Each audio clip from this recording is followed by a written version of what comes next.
Bueno, ¿qué tal, gente? Voy a seguir con la segunda mitad del segundo capítulo de Diana Wallstatt. Por ahí este es un tema que sí nos va a interesar un poco más.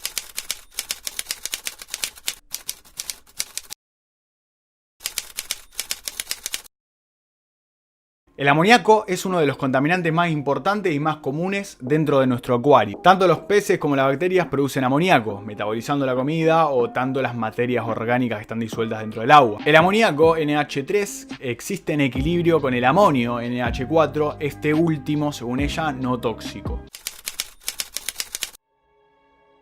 Concentraciones bajas de amoníaco, como del 0,02 a 0,15 miligramos sobre litro, puede suprimir el apetito e inhibir el crecimiento de los peces jóvenes. Una toxicidad crónica del amoníaco afecta definitivamente la reproducción y claramente puede llevar a la muerte al pez. Otros síntomas pueden ser aletas rotas, deformidades al crecimiento y branquias sumamente dañadas. También los peces pueden volverse cada vez más susceptibles a cualquier enfermedad al estar expuestos a algunas dosis bajas de amoníaco dentro del agua permanente. Las recomendaciones varían. Algunos expertos dicen que para estar a salvo deben estar en valores de amoníaco por debajo del 0,01 miligramos sobre litro.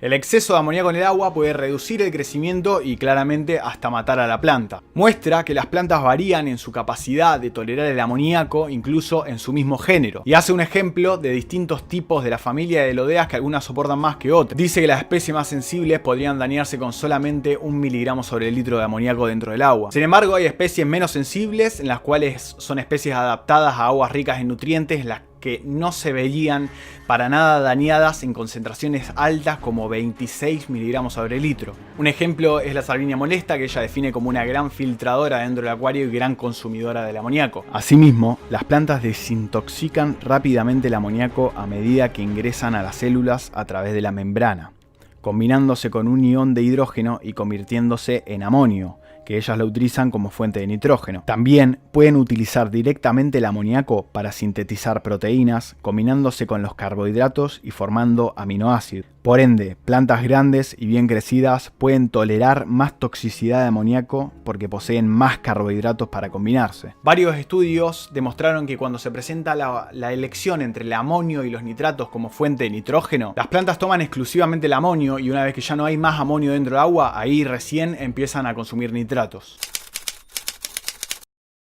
Los nitritos suelen ser un problema en acuarios de agua dulce, porque varios procesos bacterianos pueden producir frecuentes acumulaciones de nitritos dentro del agua. El oxígeno se transporta por la sangre por moléculas de hemoglobina. Los nitritos convierten la hemoglobina en metahemoglobina, la cual no puede unirse al oxígeno, prácticamente asfixiando a los peces. Esto es posible que pase con solo 0,05 miligramos sobre litro de nitritos en el agua. Bien, y acá saqué algunos datos de este subtítulo del libro bastante extenso, en el cual dice: los nitritos son más tóxicos en pH bajo. Los nitritos no son tóxicos en agua salada. Cada especie de pez soporta niveles distintos de nitritos, al igual que las plantas, y se recomienda tener los acuarios por debajo del 0,01 miligramos sobre litro de nitritos dentro del agua. A pesar de que las plantas pueden utilizar los nitritos como fuente de nitrógeno, la pregunta que se hace es: ¿las plantas prefieren antes que los nitratos consumir nitrito? Actualmente, según ella, no hay una respuesta definitiva a esta pregunta. Pero sí hay especies, como las plantas flotantes y en su mayoría, que sí la prefieren. Y muestra este cuadro de las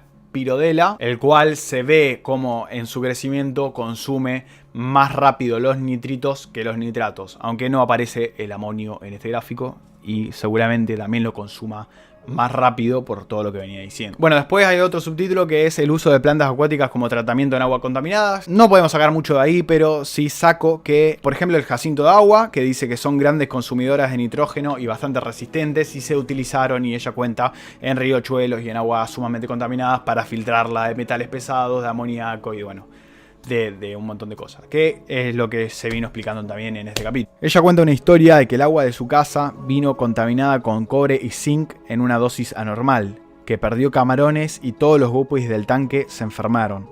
Las plantas decayeron en su gran mayoría y las hojas en descomposición soltaron más cantidades de sustancias húmicas y purificaron el agua de todos los metales pesados. Bien, y acá hay una aclaración que ella dice que vivas o muertas, las plantas largan ciertas sustancias húmicas que van desintoxicando los metales pesados. Y ella dice que las plantas son grandes protectores para los peces, aunque bueno, demuestra que se enfermaron igual. Bien, y termina el capítulo diciendo que por todo lo mencionado hasta ahora, muchos aficionados llenan los acuarios con cargas biológicas en sus filtros y con cambios de agua para prevención o cuando el agua se encuentre demasiado tóxica. Y en su opinión, dice que la habilidad de las plantas que tienen para purificar el agua y para proteger a los peces que tenemos dentro de nuestro acuario es lamentablemente subestimada. Este es el capítulo 2, termina acá. Bien, voy a hacer una aclaración mía de este capítulo por lo menos. Considerando que este libro tiene 21 años, discute entre varios acuaristas que no todas las plantas consumen en preferencia el amonio y que hay varias plantas que también tienen como preferencia los nitratos.